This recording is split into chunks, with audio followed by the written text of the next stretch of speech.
Hello friends, welcome back. आप सभी का बहुत बहुत स्वागत है आपके अपने YouTube channel SS classes by Saqib Ahmed में।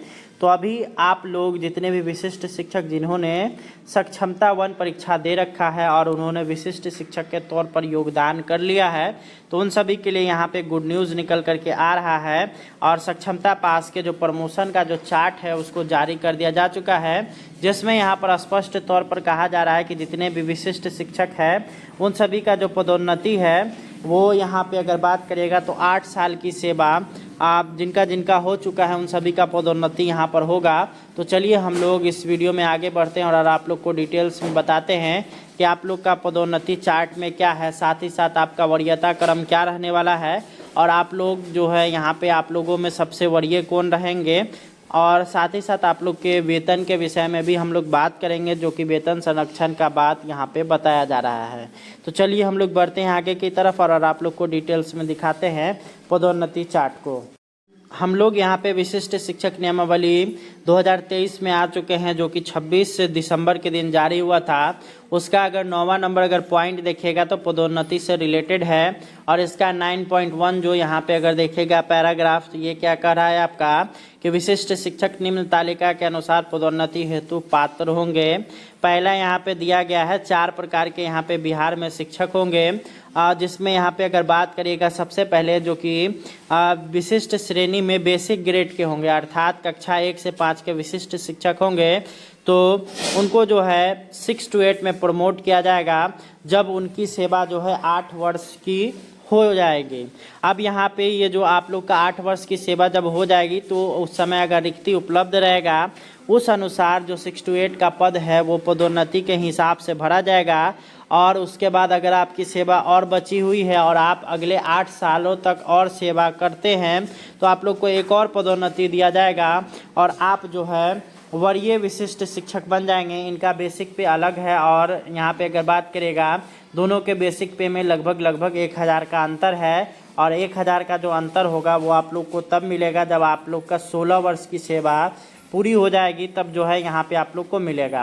वहीं अगर हम लोग बात कर लेते हैं 6 to 8 वाले शिक्षक के, तो 6 to 8 में जो विशिष्ट शिक्षक हैं उन सभी का अभी बेसिक पे अगर बात करिएगा तो 28,000 से प्रारंभ है।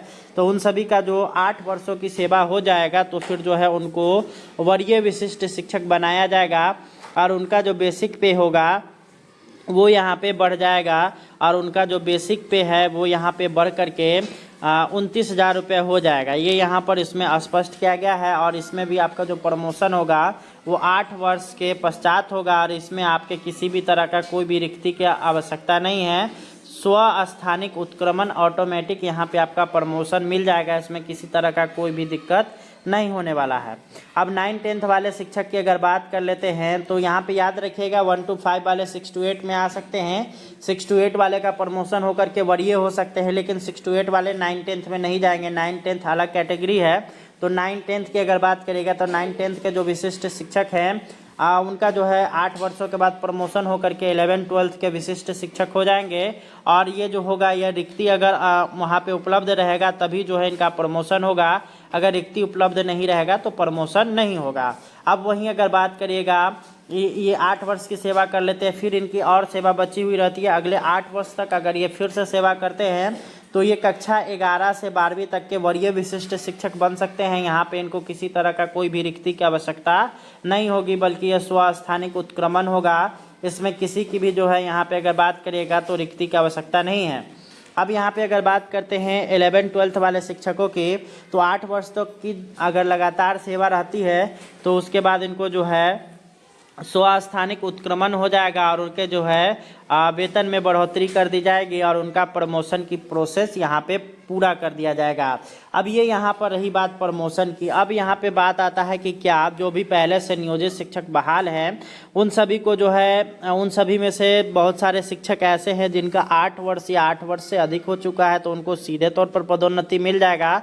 तो ये यहाँ पर सोचना आप लोगों के लिए इस नियमावली के अनुकूल अगर देखेगा तो सोचना गलत है, क्योंकि यहाँ पर किसी भी तरीके का आपको जो है सेवा निरंतरता का लाभ नहीं दिया जा रहा है। अगर सेवा निरंतरता का लाभ मिलेगा तो फिर जो है आप लोग का प्रमोशन के लिए आप हकदार हो सकेंगे, लेकिन यहाँ पर आपको सेवा निरंतरता ही नहीं दिया गया है, जिस कारण से आप लोग जो है प्रमोशन के हकदार नहीं होंगे। इसलिए आप लोग को 8 वर्ष तक, अगले 8 वर्षों तक अगर आपकी सेवा होती है तब जा कर के आपका यहाँ पे प्रमोशन हो पाएगा। इसमें एक और चीज़ यहाँ पे बताया गया है कि अधिकार के रूप में किसी भी पदोन्नति का दावा नहीं किया जा सकता है। सभी पदोन्नति उपलब्ध रिक्तियों के अधीन होगी और विभागीय नीतियों को ध्यान में रखते हुए की जाएगी।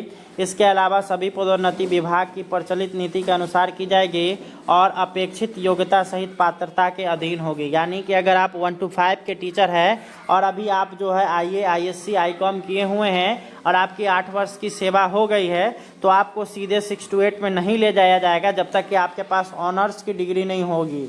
यानी कि आपको जो है BA, BSc आपके पास जो है डिग्री होना चाहिए, तभी जाकर के आप जो है यहाँ पे प्रमोशन के लिए काबिल हो पाएंगे। नहीं तो यहाँ पर आप 1 to 5 में ही रह जाइएगा। ये यहाँ पे स्पष्ट किया जा चुका है। वहीं अगर 9-10 की अगर बात करिएगा तो 9-10 में जो बहाली होती है वो ऑनर्स और प्लस में जो है BEd, उसके बाद जो भी उसका जो है डिग्री वगैरह रहता है वो यहाँ पे होना चाहिए। और वहीं अगर बात करिएगा जब 11-12 की, तो उसमें MA चाहिए, MA, MSc, MCOM जो भी हो, MA से रिलेटेड यानी कि स्नातकोत्तर से रिलेटेड यहाँ पे आपके पास कोई भी डिग्री है तो फिर जो है आप अप्लाई कर पाइएगा और उसके बाद आपका प्रमोशन होगा। नहीं तो आप जहाँ पर हैं वहीं पे बने रह जाएंगे। ये यहाँ पर इसमें स्पष्ट कर दिया जा चुका है। वहीं अगर बात करिएगा वेतन की, तो यहाँ पे विशिष्ट शिक्षक का स्थानीय निकाय नियमावली 2020 के तहत उन्हें प्रदान किए गए पूर्ण वेतन संरक्षण यानी पे प्रोटेक्शन का जो है यहाँ पे उनको लाभ मिलेगा। यानी कहने का अर्थ क्या हो गया कि अगर किसी शिक्षक का अगर बेसिक पे 26,250 रुपये 26,210 रुपये है अभी के हिसाब से, स्थानीय निकाय में अगर उनका जो है 26,210 बेसिक पे है, तो पे प्रोटेक्शन होने के कारण उनका जो बेसिक पे होगा वो 26,210 से अधिक होगा, कम नहीं हो सकता है। ये यहाँ पर आप लोग को पे प्रोटेक्शन दिया गया है। इसके अलावा यहाँ पर आप लोग को जो है इसके अलावा इस नियमावली में प्रभावी होने पर उनका वेतन फिटमेंट मैट्रिक्स के अनुसार दे होगा। फिटमेंट मैट्रिक्स किस प्रकार का है ये चैनल पे मौजूद है, आप लोग चैनल पे जाकर के देख सकते हैं। वहाँ पर जो है आप लोग को पूरे डिटेल्स में बताया गया है कि आप लोग का फिटमेंट मैट्रिक्स क्या है और आप लोग को किस तरह से यहाँ पे वेतन आपका निर्धारित किया जाएगा। अब वहीं अगर बात करिएगा कि आपकी वरीयता की, तो यहाँ पर आप लोग देख सकते हैं वरीयता में आप 7वां नंबर पॉइंट को अगर देखिएगा तो इसमें स्पष्ट किया गया है कि जिला स्तर पर विशिष्ट शिक्षकों की एक वरीयता सूची संधारित की जाएगी। शिक्षकों की प्रत्येक श्रेणी यथा प्राथमिक, मध्य माध्यमिक और उच्च माध्यमिक के लिए विषयवार अलग अलग वरीयता सूची तैयार की जाएगी। यानी अगर बात करिएगा आपके विद्यालय में, आपका विद्यालय 1 to 8 का है और आप शिक्षक 1 to 5 के हैं और कुछ शिक्षक जो है 6 to 8 के, तो ऐसी स्थिति में जो 6 to 8 वाले टीचर होंगे भले ही उनकी बहाली बाद में हुई हो, परंतु वो आपसे सीनियर होंगे। क्योंकि वहाँ पे जो अगर बात करिएगा आप, क्योंकि दोनों ही श्रेणियाँ अलग अलग है, 9-10 वाले 6 to 8 वाले से सीनियर होंगे, 11-12 वाले 9-10 वाले से सीनियर होंगे। इस तरह से यहाँ पे चलेगा। अब ऐसा नहीं है कि आप 1 to 5 के टीचर है, भले ही आपको वेतन अधिक मिल रहा हो परंतु आप जो है वरीय नहीं होइएगा, 6 to 8 वाले वरीय हो जाएंगे। वहीं अगर बात करिएगा दूसरा कि यहाँ पे कुछ एक ही ग्रेड में, जैसे 1 to 5 ग्रेड की अगर बात करिएगा तो 1 to 5 ग्रेड में कई सारे श्रेणी हैं, जिसमें यहाँ पे अगर बात करिएगा तो कुछ शिक्षक 2006 नियमावली में यानी कि 2006 नियमावली से नियोजित बने हैं, कुछ जो है 2007 वाले हैं, कुछ 2010 वाले हैं, कुछ 2014 वाले हैं, कुछ 2016 वाले हैं, कुछ 2022 वाले हैं। तो ऐसे स्थिति में उनका जो प्रशिक्षित वेतनमान प्राप्त कर रहे होंगे उस तिथि से उनका जो है जोड़ा जाएगा और उसी के हिसाब से सीनियर या जूनियर यहाँ पे बनाया जाएगा। अगर किसी 2006 वाले शिक्षक की अगर बात करेगा कि अगर किसी का 2009 में जो है यहाँ पे ट्रेनिंग पूरा हो गया है या 2010 में पूरा हो गया है, तो वो जो है सीनियर होंगे जिनका ट्रेनिंग 2011 में हुआ है, भले ही दोनों की बहाली एक साथ हुई है। ये यहाँ पर देखने वाली बात होगी। अब ये जो है यहाँ पर आप लोगों के लिए अच्छे से इसमें समझ में आप लोग को आ चुका होगा। ये तीनों चीज़ों को हमने समझाया, आप लोग का जो है किस तरह से प्रमोशन होगा, वहीं आपका फिटमेंट मैट्रिक्स किस तरह से काम करेगा और साथ ही साथ आपकी वरीयता क्या होगी। तो यहाँ पर अगर बात करेगा वरीय कौन कौन होंगे, तो पहले 2003-06 वाले, उसके बाद 2007 वाले, फिर उसके बाद 2010 वाले, फिर उसके बाद 2014 वाले, फिर 16 वाले, और वहीं अगर बात करिएगा तब जाकर के सबसे अंतिम में 2022 वाले आएंगे 1 to 5 की श्रेणी में। उसी तरह से 6 to 8 में जिनकी बहाली पहले हुई होगी वो आपसे सीनियर होंगे जो बाद में हुई होंगे। सो ठीक है, इसी तरह से आप लोग का पूरा प्रोसेस होगा। उम्मीद करते हैं कि वीडियो पसंद आया होगा। मिलते हैं नेक्स्ट वीडियो में। धन्यवाद। Thanks for watching.